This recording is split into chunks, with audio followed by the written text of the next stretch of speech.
इसका नाम राम भवन है, इसका नाम है दुर्गा।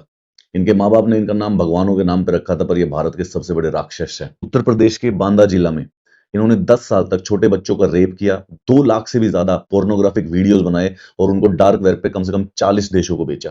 एक पोक्सो स्पेशल कोर्ट ने rarest of the rarest case के अंदर इन दोनों को मौत की सजा सुनाई है। जज का नाम था पीके मिश्रा। वो कहता है कि ये क्राइम इतना एक्सेप्शनल और इतना हीनस है कि कोई रिफॉर्मेशन का स्पेस नहीं है, तो इनको फांसी देना ही सही रहेगा। ये जो आदमी है इसका नाम राम भवन है, 50 साल का। ये उत्तर प्रदेश के इरिगेशन डिपार्टमेंट में जूनियर इंजीनियर था। इसी की वाइफ दुर्गावती, ये दोनों के दोनों मिलके छोटे बच्चों को रेप करते थे, child sexual assault pornography videos बनाते थे और उन वीडियोस को इंटरनेट पे बेचा करते थे। 2010 से 2020 तक ये काम करते थे। वेरीफाइड 3 साल से 18 साल के कम से कम 33 विक्टिम आइडेंटिफाई हुए हैं। यानी कि एक इन्होंने 3 साल के छोटे बच्चे का पोर्नोग्राफिक वीडियो बना रखा था। 2 लाख से ज्यादा वीडियोस और इमेजेस 47 कंट्रीज में बेचने के एविडेंस पाए गए। छोटे छोटे बच्चों को ये online game, mobile phone, cash, chocolate लेके उसके लालच में बुलाया करता था। बांदा में रहता था। बांदा के पास इसने चित्रकूट में एक रेंटेड रूम ले रखा, वहीं पर रेप और सेक्सुअल अब्यूज किया जाता था। उनके वीडियोस बनाए जाते थे, उनको ब्लैकमेल किया जाता था उसी के द्वारा और उन्हीं को बेचा जाता था। 10 साल तक ये चलता रहा, परंतु इंडियन पुलिस या फिर उत्तर प्रदेश पुलिस को इस बात की कोई भनक नहीं लगी थी।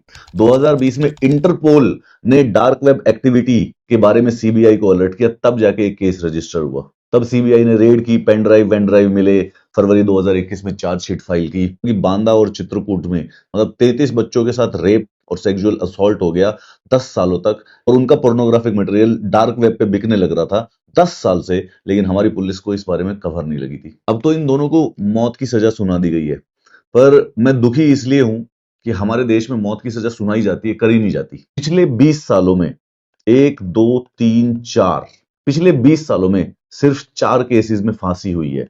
एक कसाब को करी थी, एक अफजल गुरु को, एक याकूब मेनन को, एक जो निर्भया कांड के 4 गिल्टी थे। मार्च 2020 के बाद से लेकर आज तक भारत में डेथ पेनल्टी एग्जीक्यूट नहीं की गई है। 560 से ज्यादा लोगों को मौत की सजा सुना रखी है, लेकिन मौत की सजा एग्जीक्यूट नहीं की जाती है। ये तो स्पेशल पोक्सो केस है। ये केस अपील हो के हाई कोर्ट पे या सुप्रीम कोर्ट पे जाते हैं, तो ये जो मौत की सजा होती है उसको लाइफ इंप्रिजनमेंट में बदल देती है हाई कोर्ट। मुझे अब ये समझ नहीं आ रहा कि इन राक्षसों को इस अपने किए की सजा मिलेगी या नहीं मिलेगी।